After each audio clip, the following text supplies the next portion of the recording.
Хэрэв та энэхүү зохиолыг бүтэн хувилбараар сонсохыг хүсвэл Mbook аппликейшнээр сонсоорой. 18 дугаар хэсэг.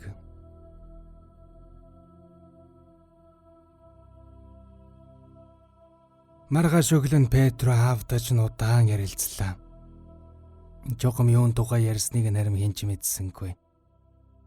Юутаж Петро аавдаж нь ярилцаж гарч ирээд хоёр ажилчныг нэр зан дуудаж Америк өвгний амьдарч байсан Мананы байрыг нурааж хай хэмээн гүнтний нэрийг барин тушаалаа. Цаад болон дуртай дургүй үгэнд нь оров. Дээврийг нь хуулж хаяад ханыг нурааж игэллээ. Мананы байранд хэнж суудгүй байсан өдрийн нарны хурц гэрэлд бүрж тодорхой мэдэгдэх аж. Тон хөдөлгүй өнөө байшингаанс яндантай жижиг тоосхон пишин л торож үлдлээ. Бүх сан хэвээрээ байсан дүнз, банзыг нь түлээний мод болгон хөрөөдөд тэргийн даж гэж Петро тушаалаа. Мөн чулууч нь дуудаж тоосхийг нь хайрлахгүйгээр пишин яндан нурааж хай гэж тушаажээ. Яндан нурааж явах үед чиний эцэг бид хоёр бунхны үүднээс хараа зогсож байсан юм. Яндан дотроос нэгэн том хар сарсан баг бахаа нисэн гарч ирээд шуудхан биднийг чиглэхэд би таягаараа далан цогхохыг завдвал үргэж огцсон мэргээд цайзын хан хэрмийн цаагуур орж алга боллоо. Хараач мо зойлогч нь энд өөрлөж гисэн байж шүү гэж чулуучин үгэллээ.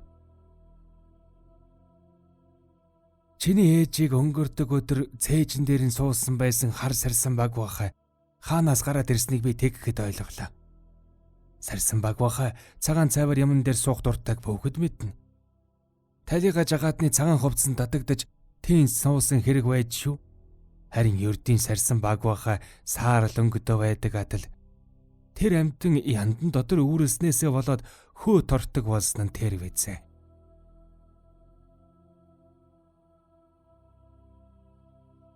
Тэр ихтэй төлөг Петро сүмийн хашаанд буулгуулахаар явуулж сүмийн дүрсний хэрэгцээнд зориулан гүнтний явуулсан бэлэг болгон хөргүүлжээ. Пэшингийн тоосхийг бүр хол хээр аваачиж хайжээ. Мананы байр байсан талбайг Петро өөрөн тэгшилж янзлан түүгээр тойрч явахтан хамандан ямар нэг юм шивгэнж байлаа. Маргааш нэг үзүүрийг нь гац шиг шовхлон хурцлсан үлээс модон том загалмай тосгоноос авчирч нөгөө талбайнхан гол донд босгов. Петро тэр талбайг цэцгийн мандал мэт засаж зарц ажилчдын шоолж инээхийг огт тоолгүй дээрм саримс тарилаа. Энэ бүх ямар учиртай юм бэ гэж намайг асуухад аавч нь гараан сэгсрэн дохиод цаатга мөрөөр нь орхих гэлээ. Түүнээс хойш хэдхэн өдрийн дараа аавч нь шатаар бууж яваад хайлтг ишгэн хөлөө гэмтэлээ. Гэмтлэн сэтгэл зовоод авах зүйл биш байсан хэдий ч цаг хүргэлж чихтэй бөгжин бунхонд сууж хоолтой хоолгүй байснаас биеийн тороотж хэд хоног хэвтүүлэхээс аргагүй болов. Тэр өдөр өдийн хоолны дараа би аавд чинь сонин уншиж өгөө цоож байтал зарлаг хөвгөн ирж намайг доошоо буугаад ирээж гэж хүслээ. Би өвчтнийг Пепегийн гарт үлдээгээд цэцэрлэгт бууж ирвэл тэнд бөөн үүмэн сандран дэгдэжээ. Цэцэрлэгч идэг Павел химэх залуу ухаангүй хэвдэж байхад нь хүмүүс олоод гар дээр нь дамжлан авчирч тэрээр зовоортой аяархан гиншин яолж одоо хариугүй үрд дууга хураахнуудыг гэмээр байлаа. Би түүнийг өөрийн эмийн сангийн өрөөнд оруулахыг тушааж өөрийнхөө туслахаас бусад зардсныг бүгдийг нь гаргалаа. Өвчтнийг үзвэл мөнөөхөл гайтай шархнаас шинэхэн цус гарч байлаа. Тэгмэгц би үхэж бүх хүнийг ядахнан ганц цагч үлээс эгээхийн тулд андгаахын шинжлэх ухаан огт зөвшөөрдөггүй. Хууль арж хоройтой арга хэрэглэхээр шийдлээ. Нууцын хөшгийг хүчүү хүнч олов сөхөж үзэхийн тулд тэгсэн хэрэг билээ. Өвчтөнд хүчтэй цочрох үйлдэлтэй им амаар нь цутхан өгөөд түүнийг өндөр дээр налуулан суулгатал ямар тач нүдэ нээлээ. Ухаан орох анхны шинж тэмдэг илэрч эхэлмэгц би азууж шалгааж эхэлсэн юм. Өвчтөн эхэндээ үйл ойлгогдох зүйл бовднож байснаа яваандаа улам бүр ойлгогдохоор тод ярьж дараах зүйлсийг надад хэлв. Нэгэнд тогтсон заншлын дагуу Өдийн хоолны дараа бүх ажилчид 1 цаг амардаг юмсан ч. Тэрээр хойс моддын дор хэвтэн нойр хүрээгүй тул салхинаа нүүх үйлсийг ширтэн төрлөх тосгонон дурсан байтал хүнийг бяцхан хөвөн цагаан үйл нар хаалхлах шиг болж таата сайхан сэр өргөд ирж. Тэгээд хартал нөгөө үйл хэдийн цагаан хувцастай хөөхөн болон хувирж талигаа жагаат нь дөрөөрөө байж байна гин. Үсийн сул азхан задгаа тавьж толгойд цэцэг хатгажээ. Залуу өсрөн босхийг завдтал агайтан Павелийг бүх хөдөлгөж гараараа дохоод өөрөө дэрэгдэн өвдөх сөхрөн суугаад улам ойрцсоор нэг гараа толгой дээр нь нөгөө гараа хүзүүн дээр нь тавьж наалдан ирж. Надад гачин сайхан байсан гэж хэлээд өвчтөн инээмсэглэв. Жижигхэн хөөрхөн гар нь цэв хүйтэн байсан. Хадантан миний нүд рүү ихцэл ширтэж, нүд нь хөлхүү гүн нуур шиг ёроолгүй эргүүлэх шиг л байлаа. Гэтэл бүх би эвгүй оргин хүзүү өвдөж, би нүдээж нээж чадахгүй болсон. Дараа нь бүх юм эргэлдэж би хаа нэг тийш хөвж байх шиг санагдлаа. Ахлагч намайг дуудан Павел гэж хашгирахыг сонссон боловч би сэрж чадахгүй байсан. Миний цээжин дээр хавсны зузаан банц дараад байх шиг болж, амьсгаагач авч чадахгүй болж, залхуу хог чамайг ажлаас чинь халаад хайчихъя гэх ахлагчийн дуу дахин сонсогдсон. Тэр даруй би нүдэнэн харавал хадантан миний дээрээс тонгойсон янзаараа харин нүднийх нь харц өмнөх шиг инхри дотн биш. Харин хорсол занлаар дүүр ингээл алцаж уруулан цусан улаан болсон байлаа. Надаас нүд салгалгүй ширтэж гитэн ухарсаар нэг юм итгэхэд алга болсон гэж ярьж байснаа. Павелийн дуу суларч хэл ам нь ээдэрсээр дахин ухаан алдлаа. Өвчтөн дахин сэргээ шүгье гэж би бодсонжгүй. Угаасаа хангалттай ихийг мэдэж авлаа. Өвчтнийг туслахынхаа мэдэл үлдээгээд би цэцэрлэг рүү яаран гарч хадын хэсааны хэрмэг дээр очлоо. Миний дотор давжтаж уудам задгай газар цэнгэг агаард гарах гэсэн хэрэгэлдэ. Жаахан байж байтал Петро жараас ирлээ. Хэсэг зур хин нь юуж дуугарсангүй. Энж дахиад л өнөөхин хийсэн хэрэг байхаас зайлахгүй хэмээн Петро хинд ч тухайлан хандалгүй. Гав ганцаараа ярьж бөө мэдхийлв. Чи өнөөх гэж хэнийг хэлж байна гэж би баярлан асуухтан Петро надад тус нэмэр болох хүн гэдгийг зөнгөөрөө мэдэрч байлаа. Мэдээж хэрэг тэр мө Америкчуудээр ийг л хэлж байна. Петро минь энэ тун ноцтой хэрэг шүү. Бодож санаж байгаа надад яриач. Та өөрөөч миний бодож үгэл бодож байгаа үсттэй. Павелийн хүзүүн дээр өнөө шарах байна уу гэж тэр надаас асуув. Байна. За яхав. Би яри та сонсогдсон. Тэр Америк хүнийг анх ирэхэд хөөрхийн нийтдий түүн рүү ухас хийгтэл энэ ч сайнны тэмдэг биштэй гэж миний зүрх рүү нэг юм ёг хийгээд явчихсан юм. Талига чиг авчирсан хэрнээ загал майлан залбирахчгүй. Хачин улаан нүднийг нь хар зэр тогтож өгөхгүй ийш тийш голилцоод нэг л биш байсан. Түүнээс хойш би түүнийг ажаад байгаад ямар тач нэг л бишээ тэр. Сүмдэж очихгүй, дууган руу шагаахгүй.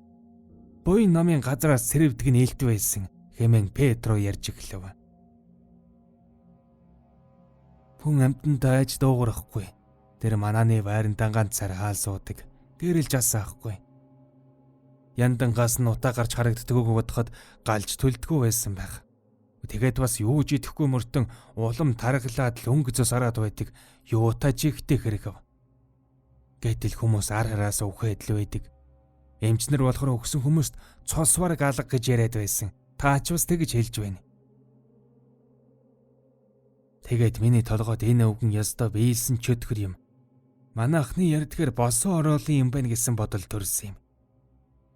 Өгсөн хүн болшнаасаа босч ирээд амьд хүмүүсийн цусыг сордог болохыг босон ороолон болох гэж ярьдаг юм. Би тэгээд өвгөнийг өмнөхөөс илүү дагаж мөрдөх боллоо гэд Петро хэсэг чимээгүй болов. Чи тэгээд юу болж мэдэв? Би түүнээс өөр юу ч олж мэдэж чадаагүй л хамаг учир зовлон нь угаамтай эцэг минь. Түүнийг хар хэрхэн хийсэн газар нь эдмөрийн баримттай барьж авч огт чадаагүй юм. Зайлтайхаар чөтгөр юм та. Ээлтэв хаарсаар зүйлс ихийг олж мэдсэн боловч тэрний хэрэг гэж юу байх вэ? Хэн ч итгэхгүй гэж Петро урамгүйхэн өгүүлв. Харин талигаа жагаад нь л ганцаараа ажиг сэжиг аваад Карлог эндээс аль болох хол аваач гэж гуйж говшаад байсан болов уу та. Тэрнээс биш 7 настай хүүхдийг тэр хол газар сургуульд явуулна гэж юу айх вэ? Хэмээн Петро яриагаан дуусгаад дахиад л дуугаан хураав. Намайг бодж ирэхэд хатан авах хэдийн өөд болсон байсан. Энд ч бас өнөөхөн хийсэн хэрэг юм биш үз. Хэмч та намайг бодвол ийштэйш яваагүй энд байж байсан хүн юу бодож байна та? Би дуугүй өнгөрсөн дэргүжид үзв. Петро цааш өргөжлүүлэн өнөөхийг улаас модон гадаас саримсны үнрээс айдаг гэдгийг би эмэгдийн үгнээс мэдэж авсан юм. Улаасан газар биеийг нь нэвцүүлбэд газартаа хатаж орхивол ахаад босож ирдхэн гинлээ. Харин саримсны үнрээ бол ард зодлагтай адил муу ёрын ямыг үлдэн хөөж ирсэн газар руу буцаадаг гинлээ. Мөн эмгэгд хөгчдийн ярьснаар бол ороолон бүр хүний нүднээс талд хорогдох газартай байдаг. Өдөр болохоор тэндэн үгсэн мэдгэвдэж байдаг гин. Эзэн тэнгэр тэднийг тэгж шийтгсэн юм гинлээ. Харин хоногийн босод цагт хараад нь жигүүртэн амтан болж аль дуртайгаар хуйлж чаддаг гин хэмээн Петро 77 үг дэлгэж гарлаа.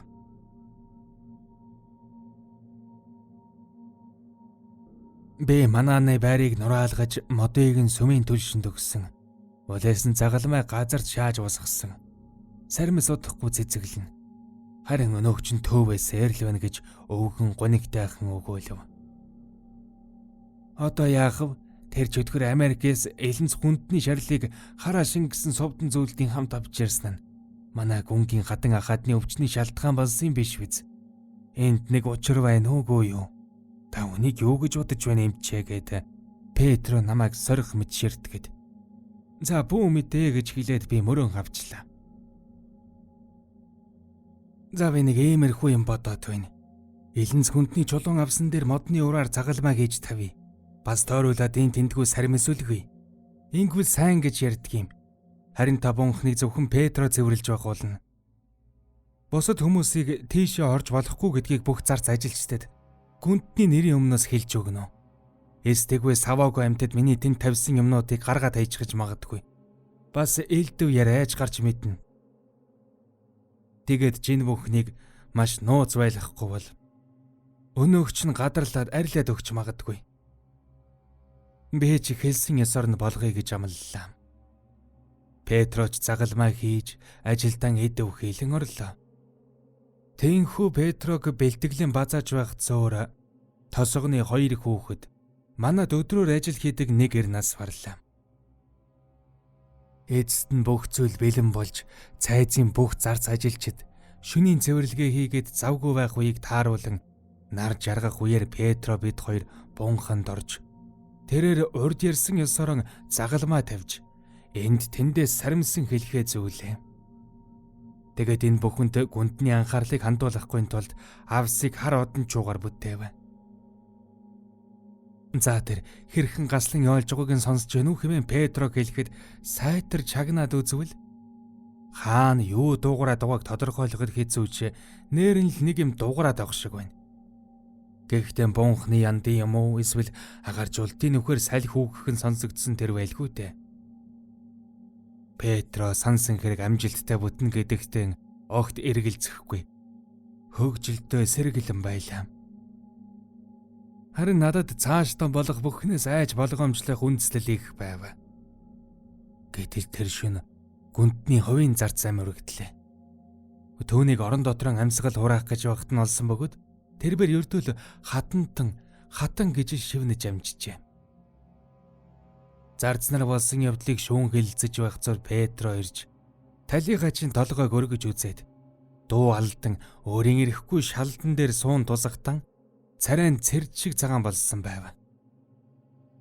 Тэнхүү Петрогийн айж балмагдан муурч унссан нь манай зарц нарын сэтгэлийн төгшүүрийг туйлтны хүргэсэн сүүлийн тусал боллоо.